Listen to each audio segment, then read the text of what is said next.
السلام علیکم ورحمۃ اللہ وبرکاتہ۔ حضرات ناظرین،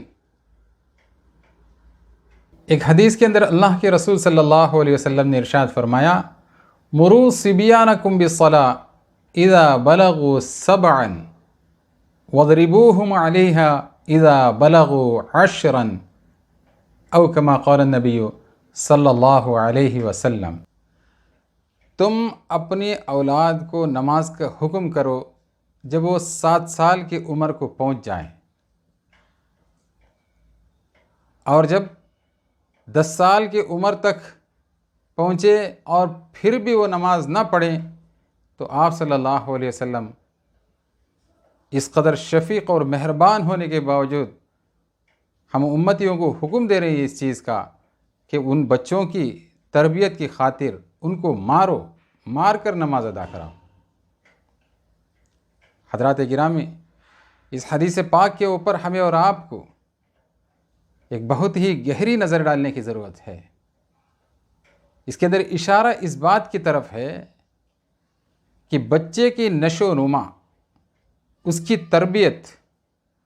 اور وہ فیوچر میں جا کر، مستقبل میں جا کر کون سے راستے کو اسے اختیار کرنا ہے، کون سا راستہ درست ہے، کون سا راستہ غلط ہے، بات کرنے کا، گفتگو کا سلیقہ کیسے ہو، بڑے چھوٹوں کا ادب احترام کیسے ہو، خدمت کسے کہتے ہیں، اور ایک دوسرے کے ساتھ میں پیار و محبت کا جذبہ دل کے اندر کیسے پیدا ہو، اور اللہ تبارک و تعالیٰ کی کتاب کے ساتھ میں ہمارا اور آپ کا رویہ کیسے ہو، اور بڑوں کے ساتھ میں ادب احترام کا، چھوٹوں کے ساتھ میں شفقت کا معاملہ ایک اس انداز سے کیا جائے۔ اس طرح کی جتنی بھی تربیتی شکلیں ہوتی ہیں، یہ بچہ اپنے بڑوں کو دیکھ کر اپنے گھر میں سیکھتا ہے۔ بچے کی بھلے ہی اس وقت آپ جو بات کرتے ہیں اس بات کا جواب دینے کی صلاحیت اس کے اندر نہ بھی ہو، لیکن اس ماحول کو دیکھ کر وہ نقشہ اس بچے کے دل کے اندر ایسا مضبوط مہر کی طرح لگ جاتا ہے کہ جس کو آپ مٹانا چاہیں تب بھی اس کو مٹا نہیں سکتے۔ تو معلوم ہوا کہ اصل تربیت جو اولاد کی جو ہوتی ہے، یہ ماں باپ کے گود میں رہتے ہوئے ہوتی ہے۔ ہاں، جب وہ عمر کی کسی حد تک پہنچ جائیں، اس کے بعد میں ہمیں انہیں اعلیٰ درجے کی تعلیم دینے کے لیے، قرآن پاک سے مناسبت پیدا کرنے کے لیے اور دینی تعلیم سے روشناس کرنے کے لیے ہم مدارس دینیہ میں بھیجتے ہیں، مکاتب کے اندر بھیجتے ہیں۔ وہاں پر بچہ آدھا 1 گھنٹہ اپنے استاد کے ساتھ میں رہتا ہے۔ اس سے ہم اور آپ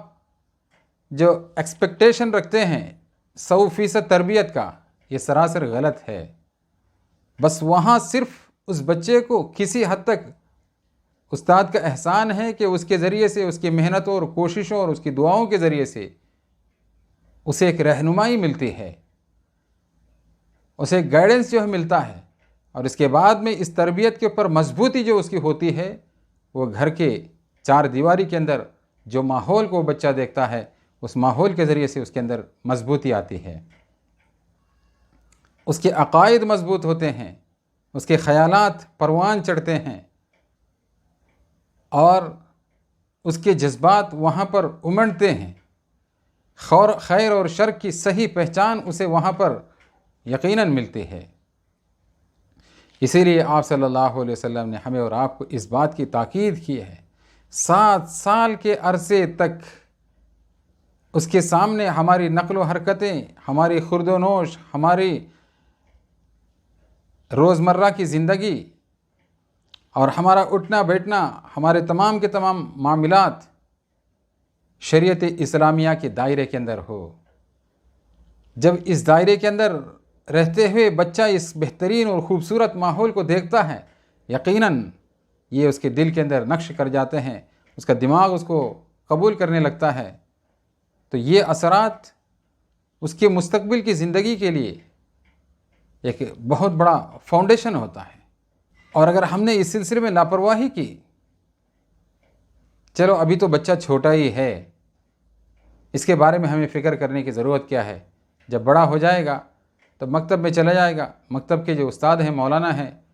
یہ اس بچے کی تربیت کریں گے، 1-2 مرتبہ ناظرہ قرآن جو ختم کر لے گا اور 2-4 کلمے سیکھ لے گا، 2-4 دعائیں سیکھے گا، تحیات دعائیں قنوت سیکھ لے گا، بس کافی ہے۔ حضرات گرامی، یہ بہت بڑی ہماری اور آپ کی بھول ہے۔ ہمیں معلوم ہونا چاہیے کہ بچہ صبح سے لے کر شام تک اسکول، کالج اور یونیورسٹیوں کے اندر جا کر جو پڑھتا ہے، پڑھ کر آنے کے بعد میں وہ اپنے ذہن کے اندر کیسے خیالات کو لے کر آتا ہے، اس کے عقائد کیسے بنتے ہیں، اور اللہ تبارک و تعالیٰ کے ساتھ میں اس کا رشتہ کیسے ہوتا ہے، ماحول سے اتنا متاثر ہوتا ہے۔ کبھی کبھی مسلمان ماں باپ کے گھر میں پیدا ہونے کے باوجود اس کے عقائد یقیناً دوسروں کے سامنے دہرانے کے قابل نہیں ہوتے، اس قدر خطرناک قسم کے عقائد ہوتے ہیں۔ عقائد کہتے ہیں وشواس کو، جو ہمارا اور آپ کا اللہ اور اللہ کے رسول صلی اللہ علیہ وسلم کے ساتھ میں جو رشتہ ہونا چاہیے، جو کانٹیکٹس ہونا چاہیے، ہمارے اور آپ کے جو خیالات ہونے چاہیے، اس کو عقائد کہتے ہیں۔ اور اگر اس موقع پر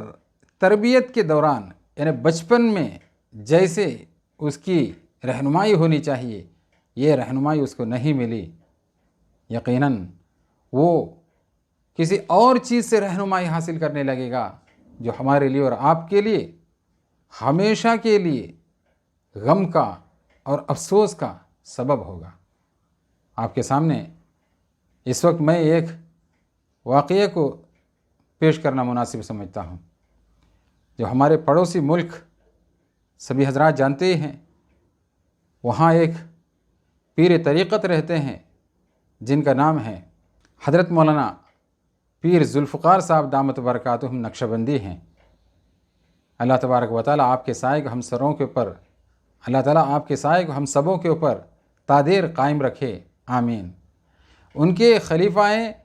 حضرت شیخ ابراہیم صاحب دامت برکاتہم نقشبندی۔ انہوں نے بیان کے دوران ایک ایسا واقعہ سنایا، یقیناً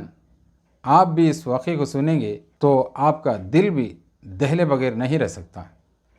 حضرت نے فرمایا، میں اپنے قریب کے ایک شہر میں، میرے جاننے والے تھے، ان کے گھر والوں کا انتقال ہوا جوانی میں ہی، تو میں ان کے عیادت کے لیے وہاں پر پہنچا۔ جیسے ان کے میں گھر پہنچا تو وہ مجھے لپٹ کر خوب رونے لگے، اور کافی دیر کے بعد میں انہوں نے مجھ سے عرض کیا کہ حضرت، مجھے اس بات پر افسوس اور غم اتنا نہیں ہے کہ اللہ کی مرضی کے مطابق میرے جو اہلیہ اللہ تبارک و تعالیٰ کے دربار میں پہنچ چکی، لیکن مجھے غم اور افسوس اس بات پر ہے جو میرا چھوٹا سا بچہ ہے، ابھی 4 سال اس کی عمر ہے تقریباً،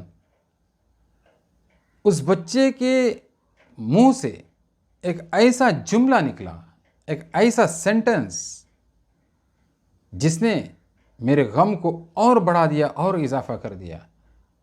حضرت نے معلوم کیا کہ بتاؤ بھائی وہ کیا جملہ ہے، میں بھی بڑا بے چین ہوں، پریشان ہوں اس کو سننے کے لیے۔ اس کے بعد وہ شخص نے حضرت سے فرمایا، جیسے ہی ہمارے اہلیہ کا انتقال ہو گیا، اس کی میت کو دیکھنے کے بعد میں میرا بچہ مجھ سے دریافت کرتا ہے، ابا جان، امی کی چتا کو آگ کب لگائی جائے گی؟ اس جملے کو سننے کے بعد میں حضرت نے کہا کہ میں بھی ایک دم پسینہ پسینہ ہو گیا، ہکا بکا رہ گیا۔ یا اللہ، ایک ایسا ملک ہے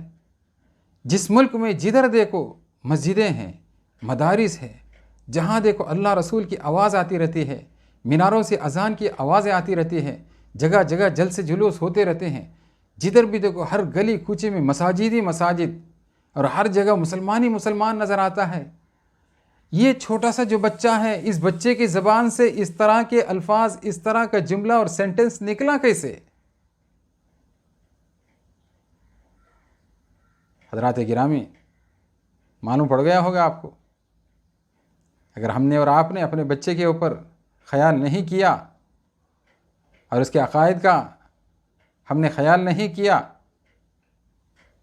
اور اس کی تربیت کی طرف ہم نے ذہن نہیں دی، اس کو اللہ اور اس کے رسول صلی اللہ علیہ وسلم کے قریب لانے کے لیے ہم نے اپنے ایکٹیویٹیز کو، اپنے گھریلو ماحول کو ایسا نہیں بنایا، یقیناً ہمارا اور آپ کا بچہ دوسری چیز سے متاثر ہوگا۔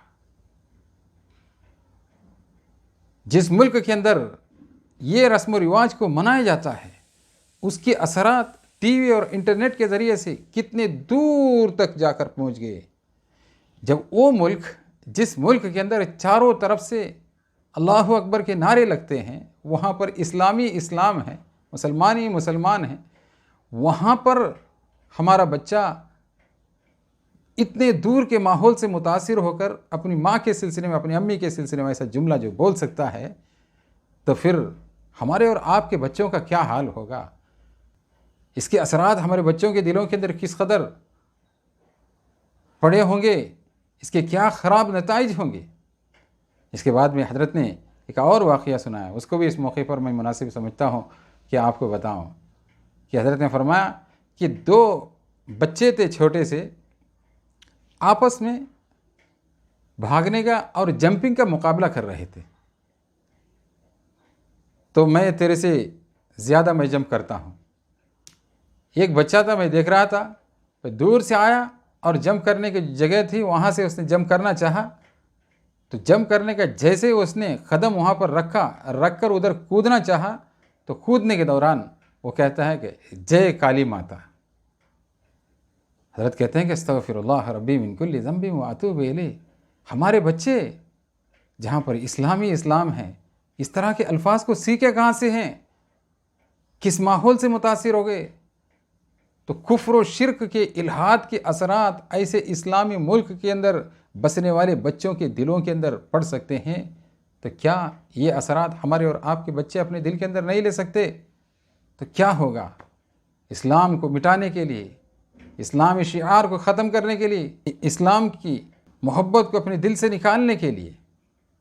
اسلام کے سلسلے میں نفرتوں کو پیدا کرنے کے لیے کسی اور طاقت کی ہمیں اور آپ کو ضرورت نہیں ہے۔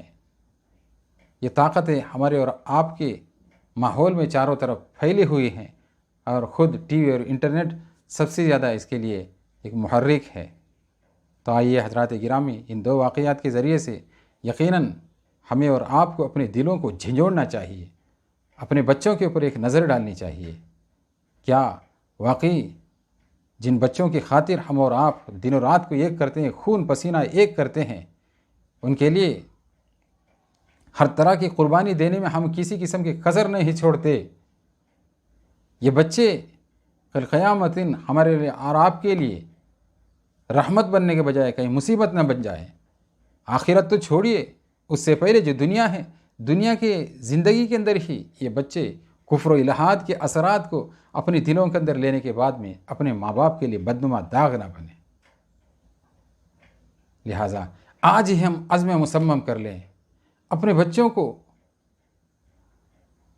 مسجد کے قریب اگر گھر رہ رہے ہیں تو مساجد کے اندر نماز کے وقت میں بھیجیں۔ آپ کے گھر کے قریب میں جو مسجد ہے، اس کے اندر جو مکتب ہے، مکتب کے اندر جو تعلیم ہوتی ہے، نہایت اہتمام کے ساتھ میں بھیجیں۔ ایک دن بھی چھٹی نہ کریں، جب تک کسی استاد سے ہم چھٹی نہ لیں اس وقت تک چھٹی نہ کریں، اور کسی بھی شکل میں بچوں کی تعلیم کا اور تربیت کا اہتمام کی فکر کریں۔ اس کے لیے ہمیں ماہانہ کچھ خرچ کرنا پڑے، اس استاذ کی اس سے درخواست کر کے ایکسٹرا کچھ ان سے کچھ ٹیوشن لینا پڑے، ایکسٹرا کچھ ان سے کچھ تعلیم حاصل کرنا پڑے، تو ان سے جائیں اور درخواست کریں، ان کا کیا معاوضہ ہے ان کو دیں، اور دینے کے بعد میں بچوں کے مستقبل کا جو فکر کریں۔ دعا کریں کہ اللہ تبارک و تعالی ہمیں اور آپ کو اپنے بچوں کے سلسلے میں فکر کرنے اور ان کے عقائد کو درست کرنے اور ان کے مستقبل کو سنوارنے کی جو شکلیں اور صورتیں ہو سکتی ہے، ان کو اختیار کرنا اپنے فضل و کرم سے آسان فرمائے۔ آمین یا رب العالمین، وآخر دعوانا ان الحمد للہ رب العالمین۔